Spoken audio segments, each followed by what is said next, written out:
Olá, pessoal. Que bom que a tecnologia pode nos unir nessas horas, né?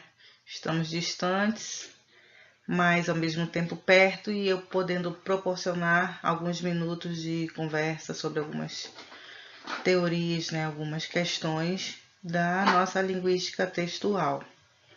Bom, eu separei esse vídeo para falarmos sobre a trajetória da linguística textual,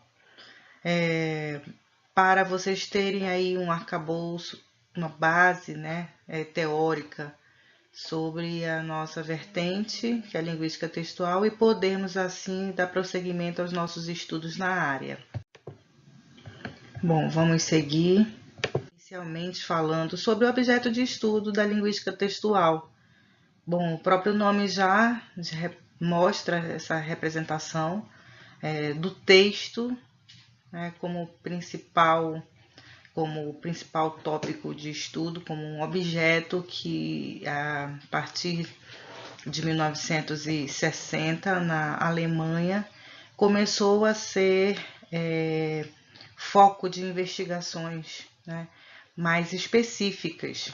E podemos dizer que a origem do termo surgiu nos estudos de Cosério, em 1955, mas como hoje é visto, né, como hoje é estudado, o sentido atual dele veio dos estudos de Weins, entre 1966 e 1967.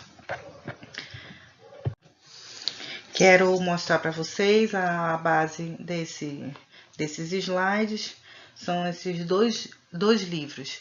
Esse aqui da Ingeborg Koch, que é Introdução à Linguística Textual. Ele é um livro bem completo. Na verdade, ele veio depois desta base aqui, que é o Introdução à Linguística Textual, ou Linguística Textual, Introdução, aliás, da Favero e da Koch também. Esse daqui pode ser considerado um dos primeiros livros na área. A primeira edição dele, deixa eu ver aqui, essa aqui já é 2002. Essa já é a sexta edição 2002. Aqui não especifica qual foi a primeira edição, mas esse foi um dos primeiros livros, né? Porque uma das primeiras pessoas que começaram a discutir sobre linguística textual no Brasil foi exatamente a Favero, a Koch e o Luiz Antônio Marcuschi. Eles são os pioneiros aqui no Brasil, né?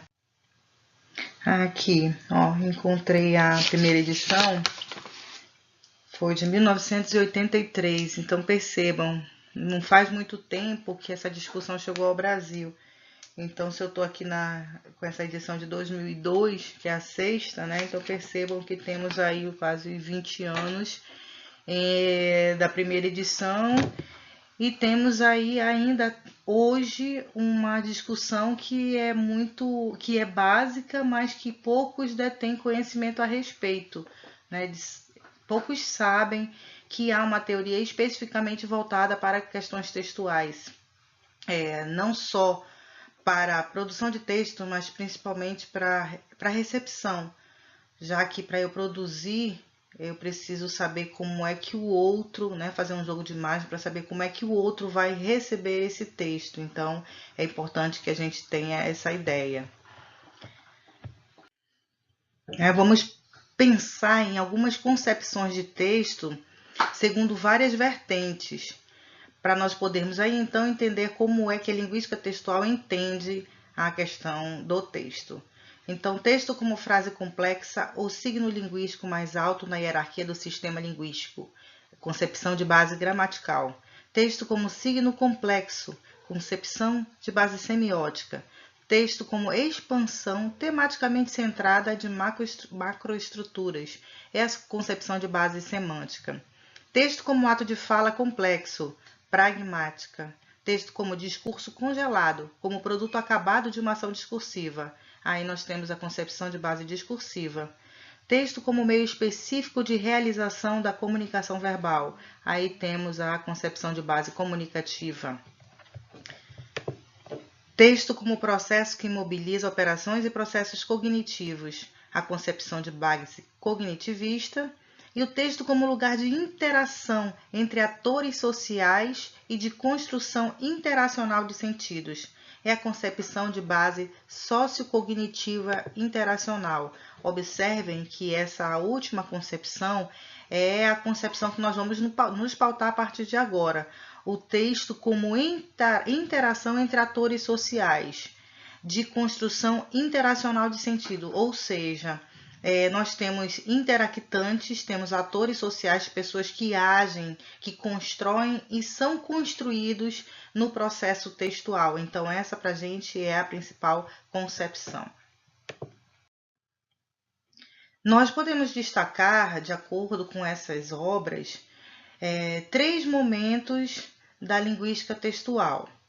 Vale ressaltar que esses momentos, segundo Faber e Koch, podem não ter sido cronologicamente, podem não ter sido de ordem cronológica, ou seja, se são 3 momentos, eles não foram primeiro um momento, aí terminou, depois o segundo não.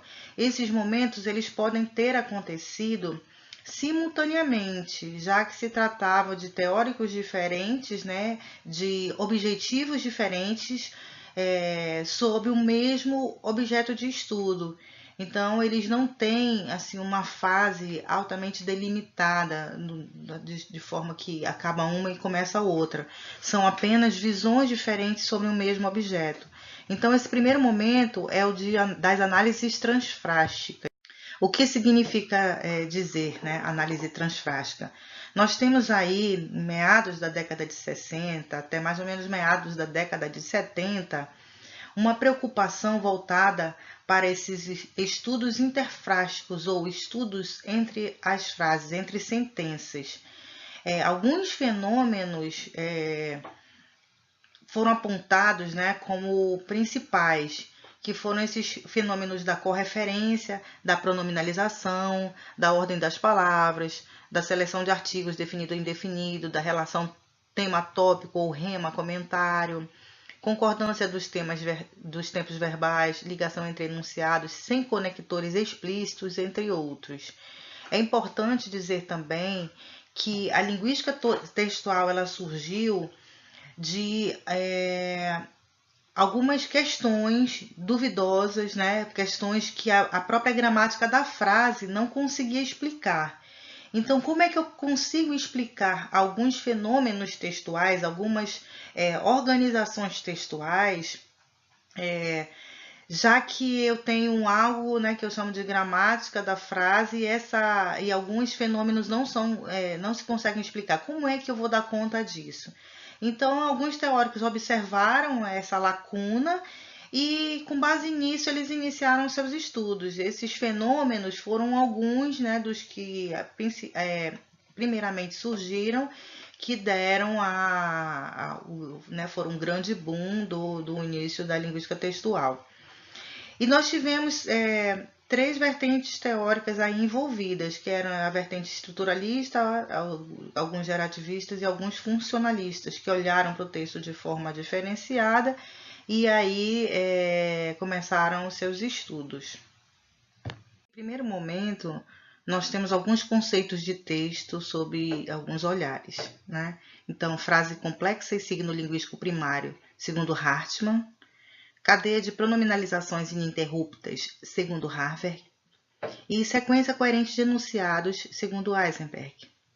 Observem que cada um deles, né, estudando essa ligações entre frases, começou a conceituar, obviamente, dentro das suas percepções.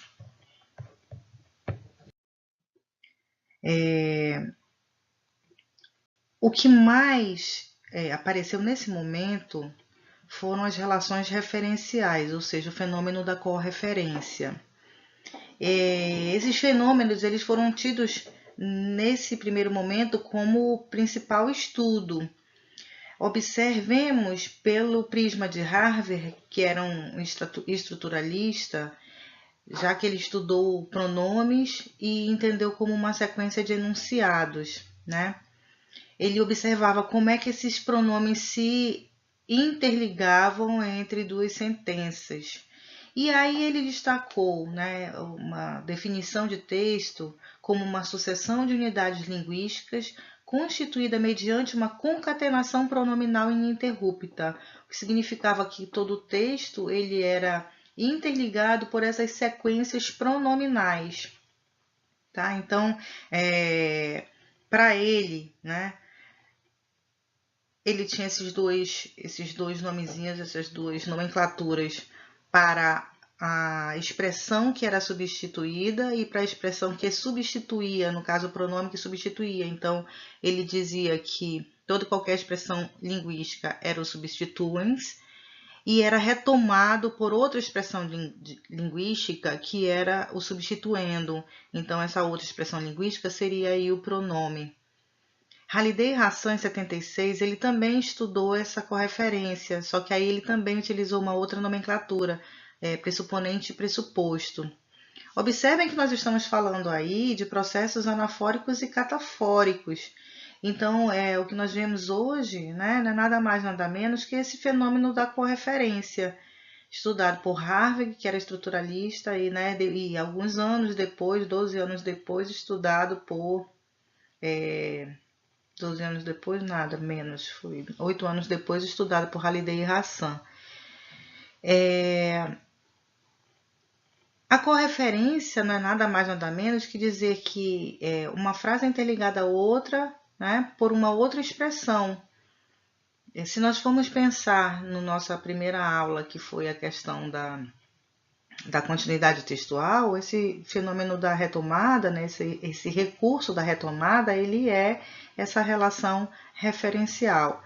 Aqui é mais para mostrar para vocês quais foram os estudos, né, de cada momento e que nome se dava a isso. Então, quer dizer, tudo foi um processo em que cada teórico teve um olhar específico sobre a constituição textual.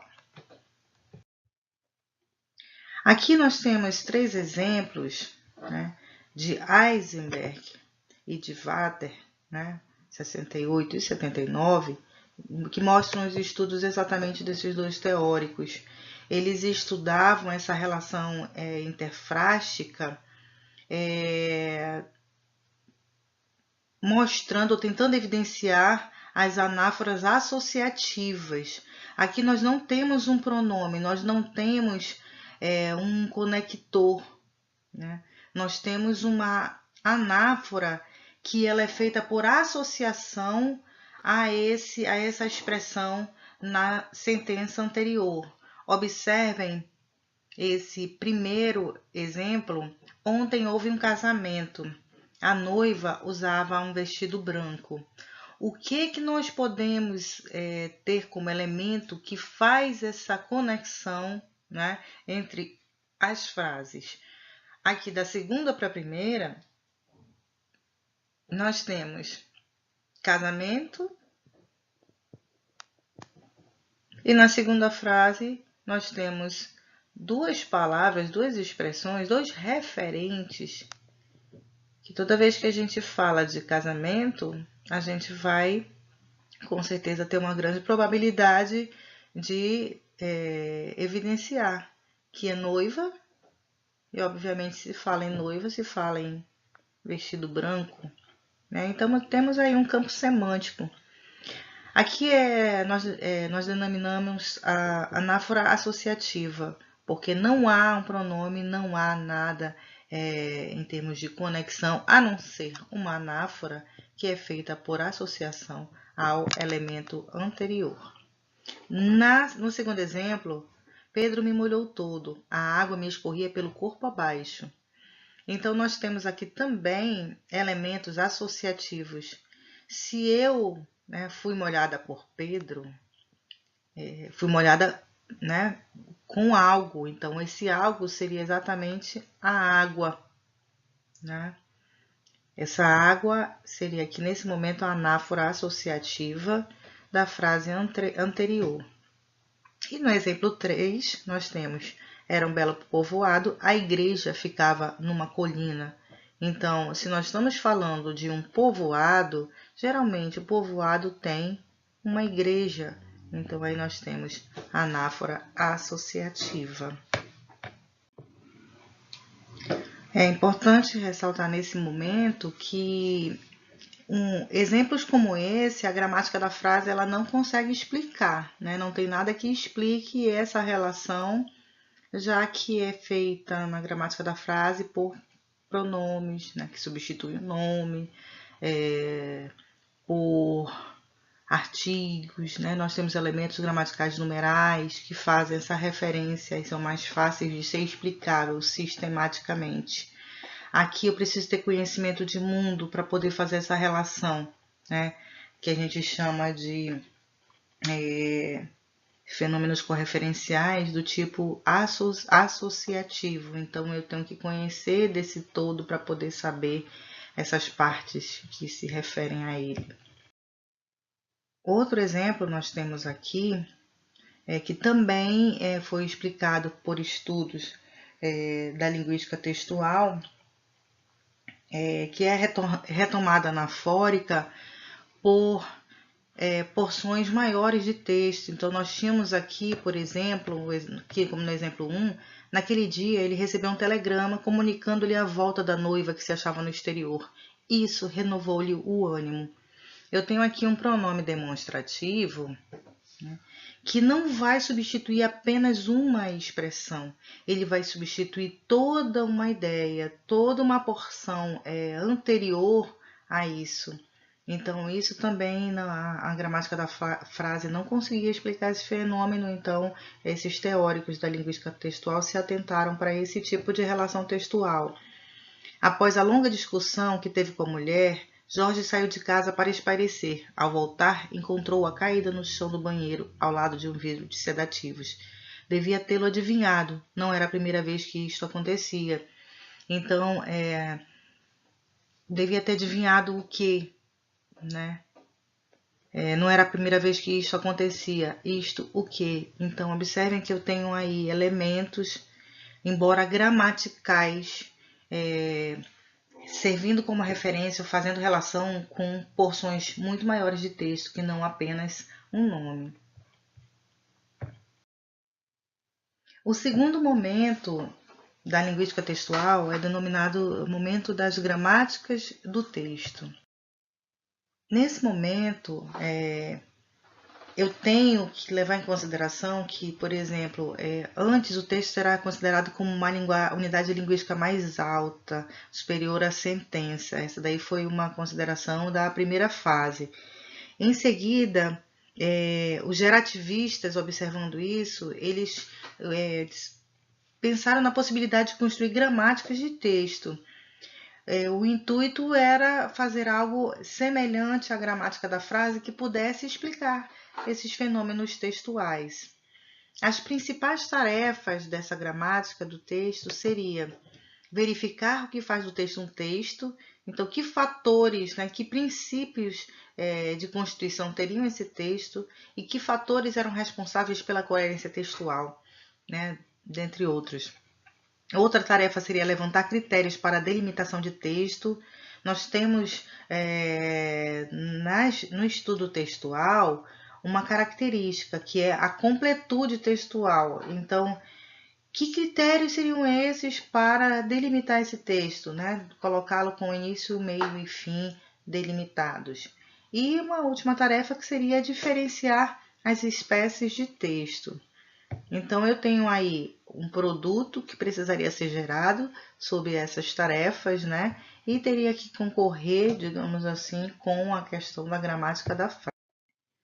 Um ponto importante que surgiu nesse momento foi uma analogia aos estudos de Chomsky em relação à competência do falante.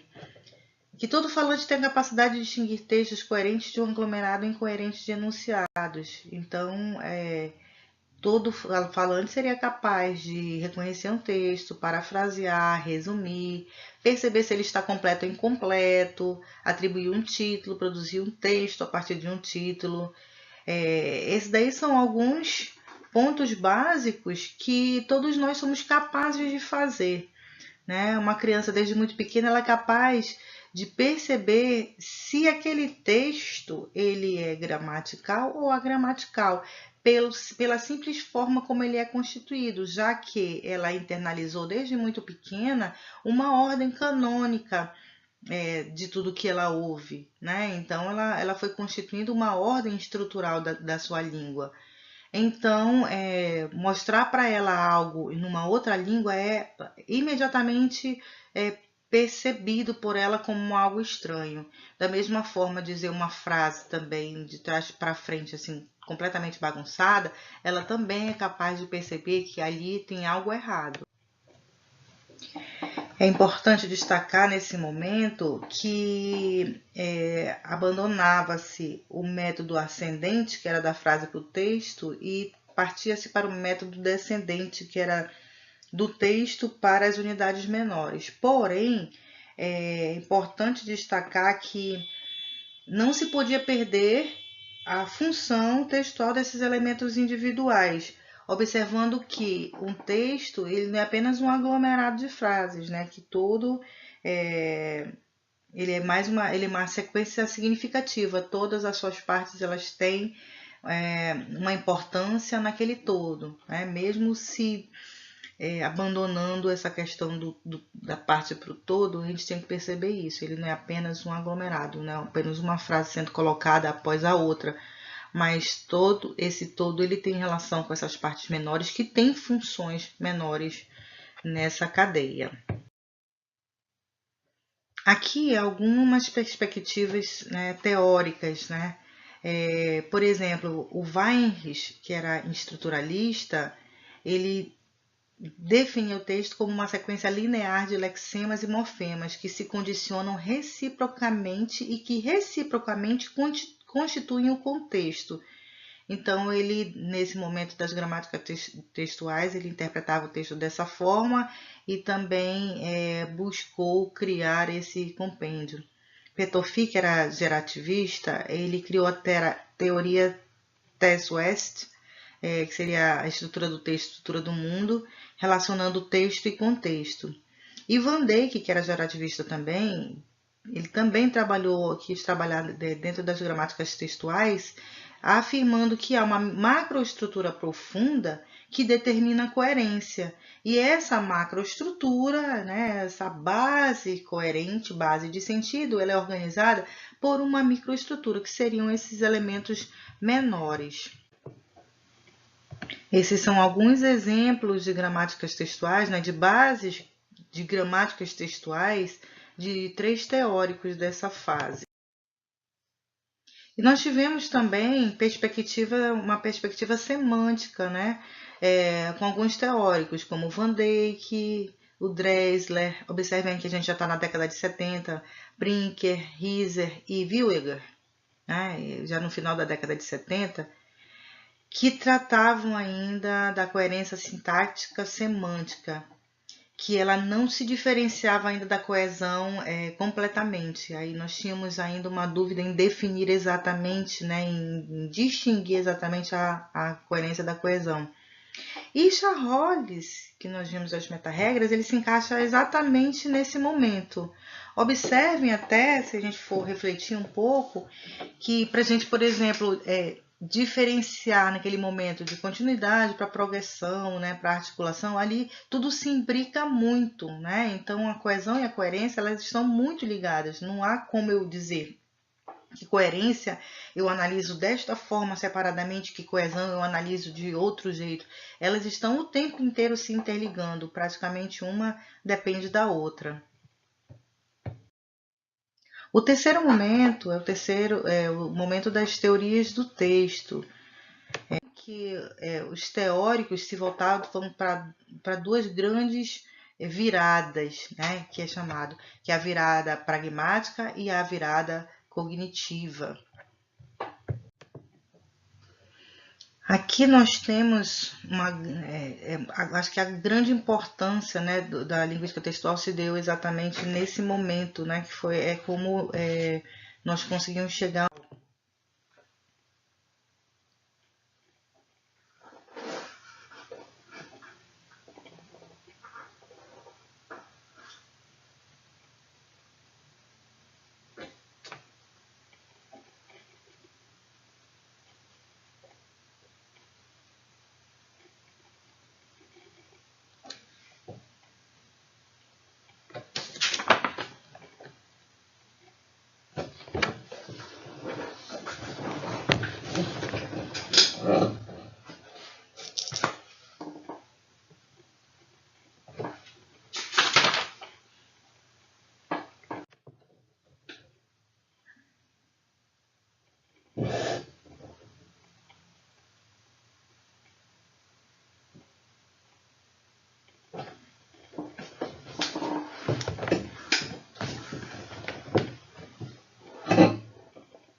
Quero destacar para vocês aqui uma parte do livro da Koch, que diz que a enunciação nesse momento é sempre movida por uma intenção de atingir determinado objetivo ilocucional.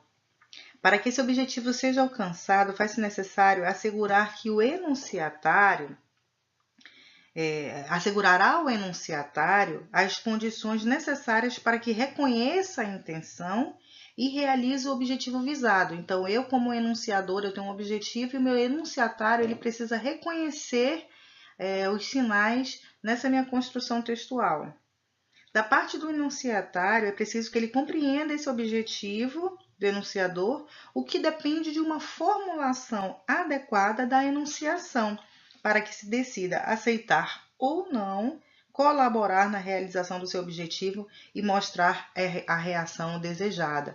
Então, se eu quero algo enquanto enunciador, eu tenho que pensar num texto claro, objetivo, que consiga atingir o meu objetivo naquele momento comunicativo.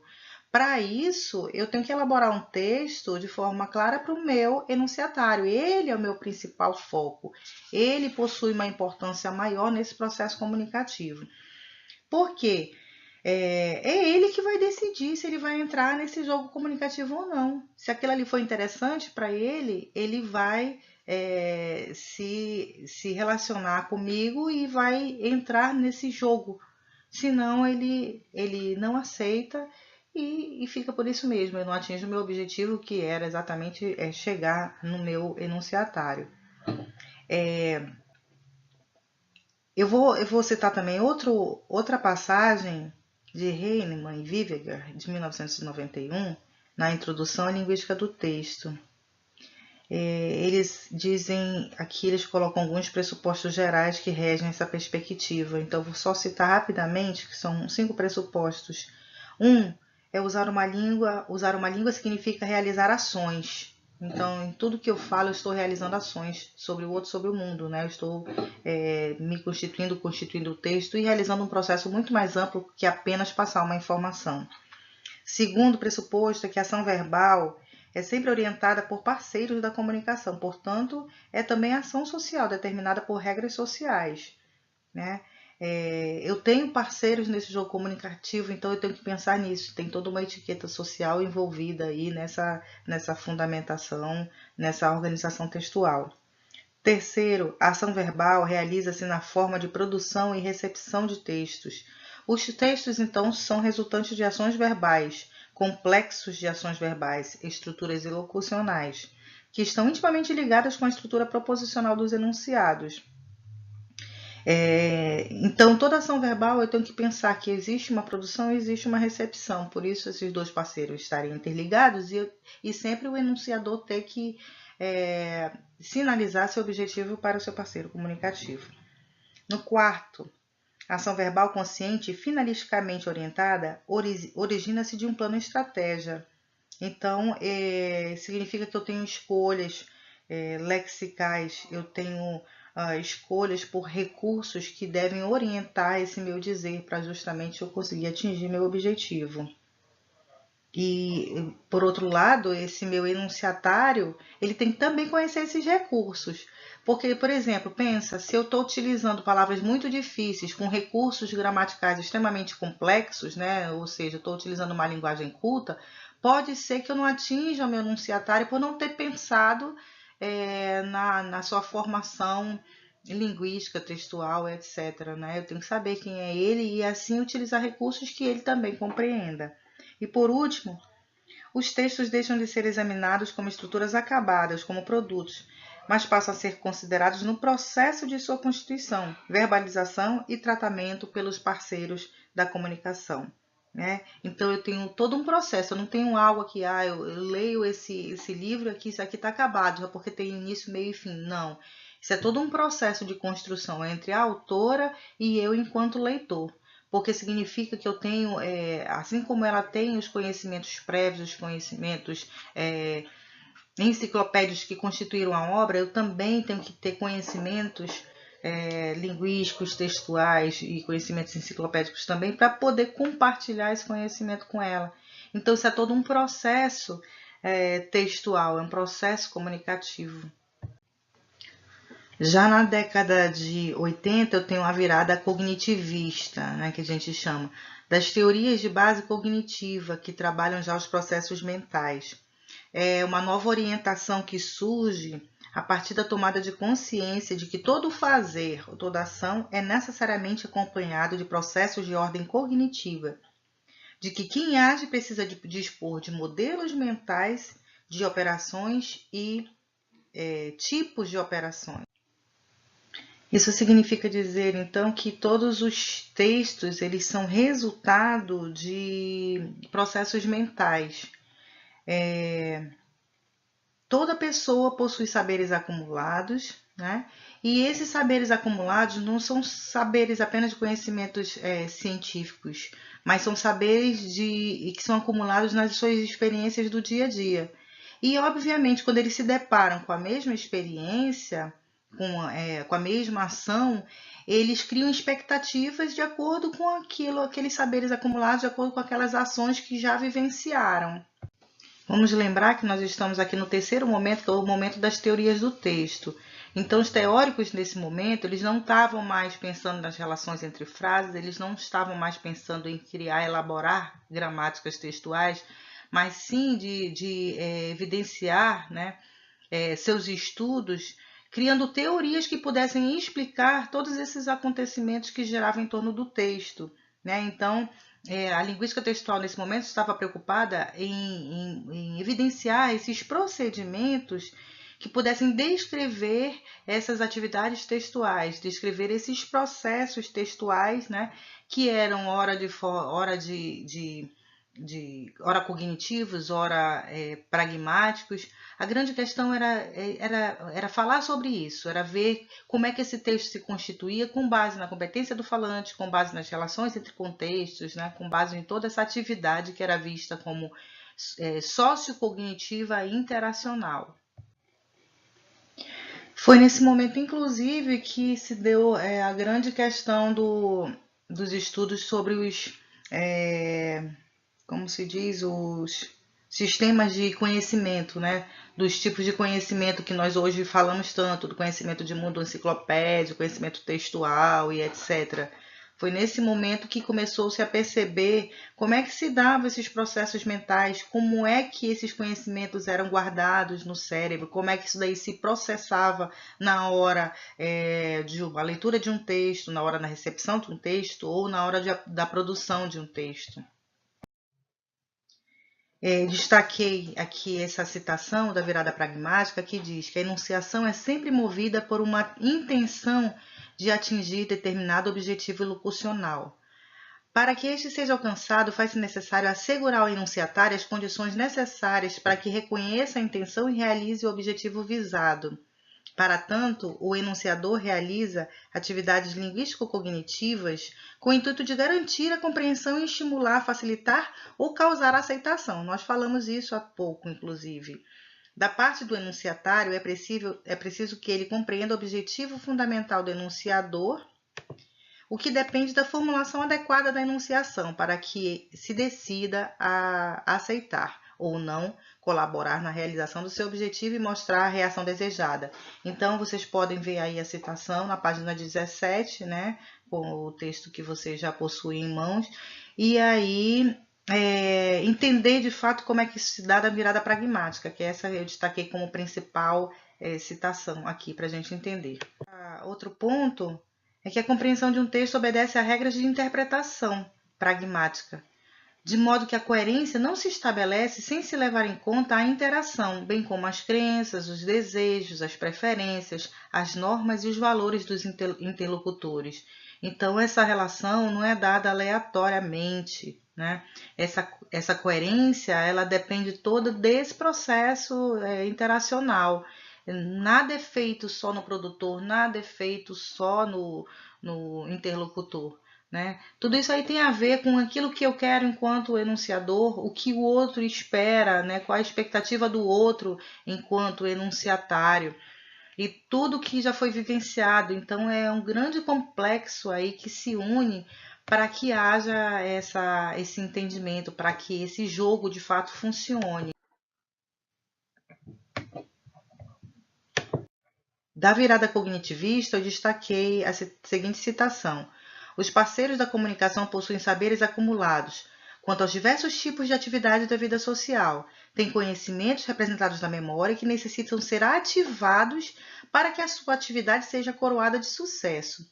Eles já trazem para a situação comunicativa determinadas expectativas e ativam dados, conhecimentos e experiências. Isso vale tanto para a produção como para a compreensão de texto. E o que nós também já citamos anteriormente, né? Para que eu, enquanto interlocutor, entenda, né, o que alguém está falando, eu preciso ter vivenciado aquilo antes para começar a relacionar aquilo que eu ouço ou aquilo que eu leio com os diversos conhecimentos e experiências que eu já tenho guardados na memória.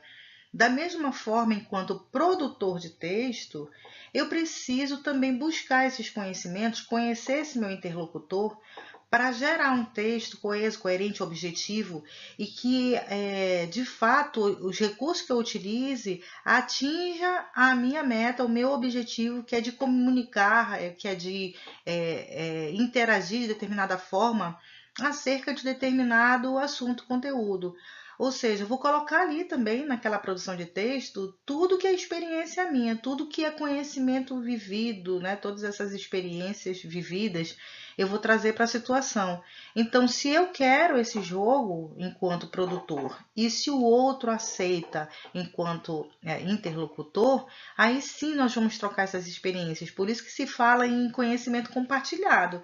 Se não há conhecimento compartilhado, fica muito difícil eu colocar o meu saber e o outro não ter esse saber para compartilhar. Né? Por isso que a gente diz que um texto coerente, ele depende desse compartilhamento de informações, desse compartilhamento de saberes. Para finalizar, eu vou ler aqui para vocês um trecho desta obra do Luiz Antônio Marcuschi, Produção Textual, Análise de Gêneros e Compreensão. Excelente, também vale a pena ter na nossa biblioteca particular. E exatamente no capítulo, né, no tópico que fala noção de texto e linguística de texto. Usando de uma imagem, ele vai fazer aqui uma comparação bem prática para nós entendermos e fecharmos essa questão do jogo interativo. Usando de uma imagem, diria que do ponto de vista socio-interativo, produzir um texto assemelha-se a jogar um jogo.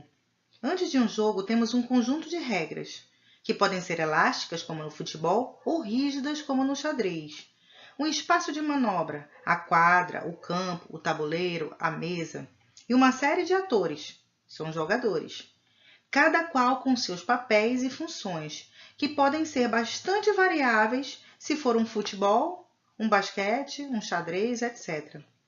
Mas o jogo só se dá no decorrer do jogo. Para que o jogo ocorra, todos devem colaborar. Se são dois times, como no futebol, ou dois indivíduos, como no xadrez e na conversação dialogal, cada um terá sua posição particular. Embora cada qual queira vencer, todos devem jogar o mesmo jogo, pois do contrário não haverá jogo algum. Para que um vença, devem ser respeitadas as mesmas regras. Não adianta reunir dois times num campo e um querer jogar vôlei e o outro querer jogar basquete. Ambos devem jogar ou basquete ou vôlei. Assim se dá com os textos. Produtores e receptores de texto, que são ouvinte-leitor, falante-escritor, todos devem colaborar para o mesmo fim e dentro de um conjunto de normas iguais. Os falantes e escritores da língua, ao produzirem textos, estão enunciando conteúdos e sugerindo sentidos que devem ser construídos, inferidos, determinados mutuamente. A produção textual, assim como o jogo coletivo, não é uma atividade unilateral. Envolve decisões conjuntas e isso caracteriza de maneira bastante essencial a produção textual, como uma atividade socio-interativa. Bom, essa aí é então uma explanação bem geral e bem rápida sobre esses pressupostos básicos da linguística textual. Espero que tenham gostado e agora, obviamente, vamos à leitura, né? Que isso é só uma explicação, agora vamos aprofundar e vamos fixar esse conteúdo. Até mais!